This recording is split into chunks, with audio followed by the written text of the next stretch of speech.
Hey, what's up, y'all? Y'all know my slogan. I don't know it all,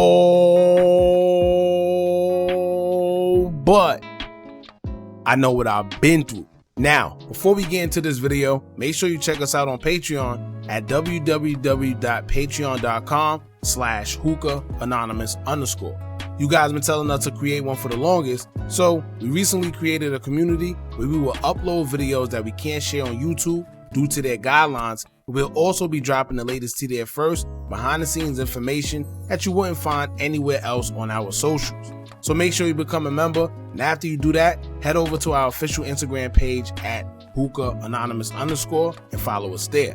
Now without further ado, let's get into what you guys came here to see. Now, it looks like Chicago rapper Lil Zay Osama had a message for the guys in Chicago after Chicago has been on level 10 since the summer started. Now, mass shootings happening back to back, and it seemed like more innocent people are losing their lives than the people who are the actual targets of the shootings. Pushing peace has been a thing in Chicago for a while now, which been spearheaded by FYB J-Mane himself, but it seemed like some people are genuine about it, while some are not. And you have those who just want to push peace for clout. You got those who want to push peace temporarily until you get them mad enough, they resort back to what they know. Then you got those who just don't care to push peace at all.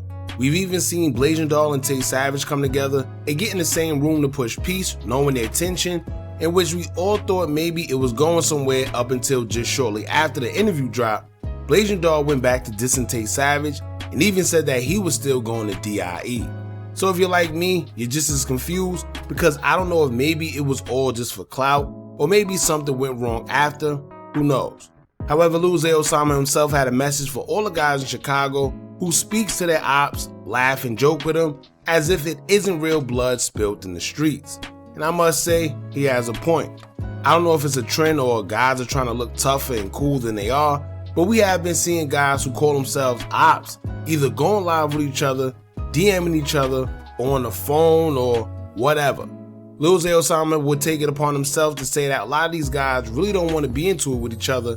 They'd rather be friends and be peaceful, but their pride and ego is in the way. And to be honest, with the way the backdoor culture is so rampant in the city of Chicago, who even needs enemies? Right?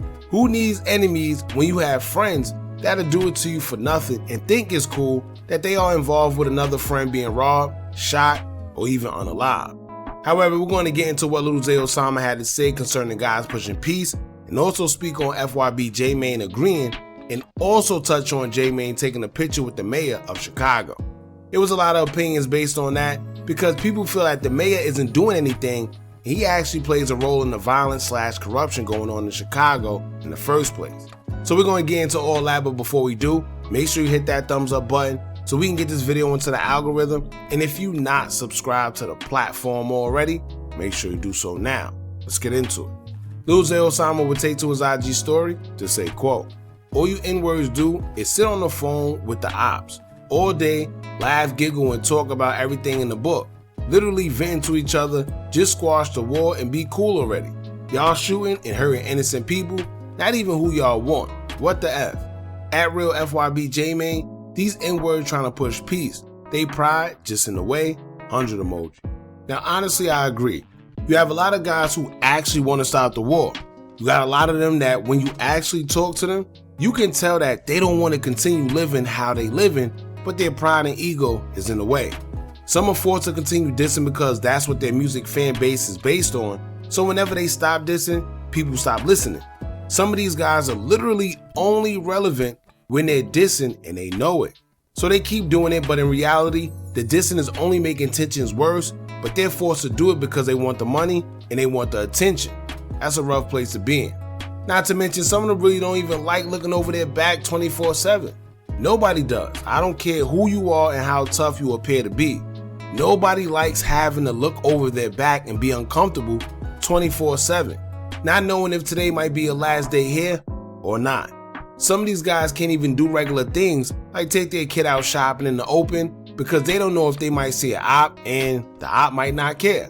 Some of these guys can't even go to certain clubs comfortably in their own city in order to party, so what they do is they go far where people can't recognize them or maybe be recognized by potential ops. They don't really want to live like that because nobody does. But the problem is, even if they want to stop, they always have those friends around that encourage the BS and keep the fuel going, and that's why it becomes a never-ending cycle. Now, interesting enough, FYB J-Mane actually reposted what Lil Zay Osama said, and he had a response of his own. He posted another slide, as he would say, quote, "At Lil Zay Osama, ain't lying though. Let's break this itch down. We done lost some of the best talent and the realest out the rack because of pride, and crazy part is, most of us be father." Now, I also agree with that. The only part that I dislike about it is guys pick and choose when they want to worry about priorities. Guys only worry about mentioning being fathers when trouble strikes. When they go to jail or get shot or unalived, that's when it comes up. But guess what? You was a father way before that. You were a father when you was dissing your ops. You was still a father when you was dissing a deceased man. You was also a father when you decided to make that song dissing such and such, but somehow they only care when trouble strikes. Now, aside from Lil Zay Osama and what he had to say, recently FYB J-Mane took a picture with the mayor of Chicago, as it seemed like they were both at an event. He hinted that maybe they would be able to talk with each other. I'm not sure if they did or will, but it would be a good look for J-Mane and his movement. However, when it comes to the mayor of Chicago himself, I'm not too fond of him. We're going to get into all that after we see what J-Mane had to say. J-Mane captioned the picture as he would say, quote, "At Chicago's mayor, you are part of the problem until you are a part of the solution." Sitting at the round table with the mayor of Chicago, Brandon Johnson, discussing what could be done to make Chicago great again. He informed me there are 29,000 jobs available for the youth this summer. Money is the solution. If there were more job opportunities, the crime rate drops. It's that simple. Great discussion. Going into O Block was just the beginning of the Push and Peace journey, but it was something that needed to be done to show I'm really what they say I'm not. I'm not the old me. This is the new and improved, and with the support of the mayor, we can gain control over the violence in our city and provide jobs. This is a big win for Chicago. Thanks, and shout out to everyone who watched my transition from a boy to a man. Had to bring the mayor a boxer to stop the violent serial whoops. Hashtag make Chicago great again. Now, I'm unsure if J-Mane was telling the mayor that he was a part of the problem, or if he just tagged him and made that statement after because it is a quote. However, I feel that the mayor is a part of the problem. It's a good look for J-Mane to sit down and I guess explain what could be done from his point of view, but the problem in Chicago is way bigger than just job opportunity. Perfect example, the Mellow Bucks mass shooting that took place has nothing to do with job opportunities. We literally watch a mass shooting happen in a known downtown area with all types of surveillance cameras, shot spotters, license plate readers, red light cameras, and somehow, some way, still nobody had been arrested and charged with that shooting. The city dropped the ball. A well-known public figure / rapper had an album release party downtown, which we witnessed her have police officers inside, but where was the police presence outside? Why wasn't there police officers set up outside of the venue? The city dropped the ball.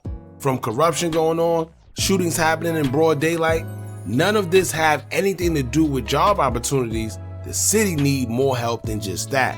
And think about it. Most of these guys, even kids, are so into the streets knee deep, they're not able to work a job. So it don't matter how much job opportunities you put out there, they can't work due to their issues in the streets. So how do we solve that?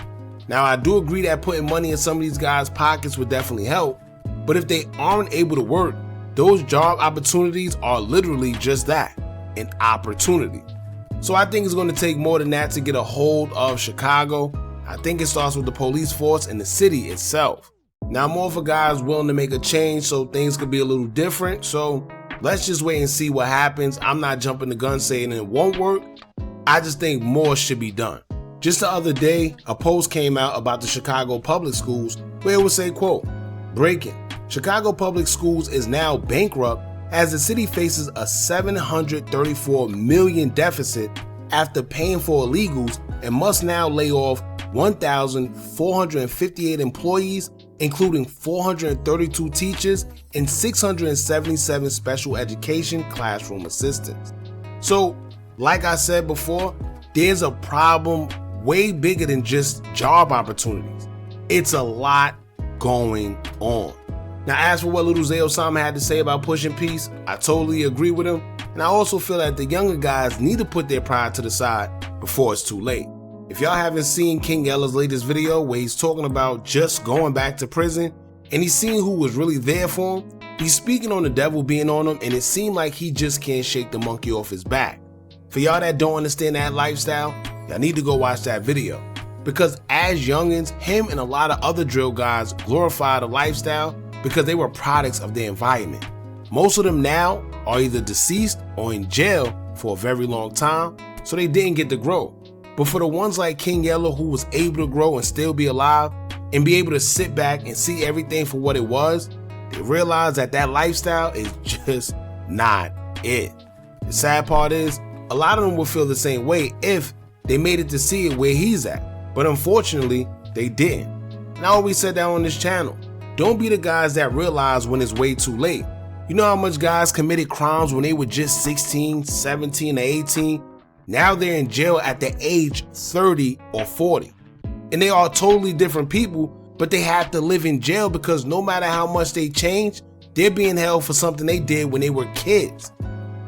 Right? You know how much guys who are locked up right now, who acted off an impulse, who wish they could change whatever they did because their life changed in a split second, right? But they may die in jail because of something they did when they were minors. But society say that they are still a menace. Don't be one of them guys, man. Y'all got a lot of these rappers who glorify a lifestyle that they don't even live and encourage these kids to go outside and crash out. Look at Young Jeezy. He literally told the world to trap or die, but told his son to go to college. Right? How crazy is that? And I always go back to that because I literally lived through that era and seen what it did to a community. It's nothing wrong with putting your son through college because that's what you're supposed to do as a parent. But what I'm saying is, this man spent a whole career telling the world to trap or die. And you know how much guys say they started selling drugs solely because of Jeezy? You know how much guys was on that road listening to Jeezy because they idolized him? This is why I say stop following these rappers. It's all one big facade, and by the time you find out, you just may be in a situation where your life is at stake and there's no coming back. That's all I'm saying.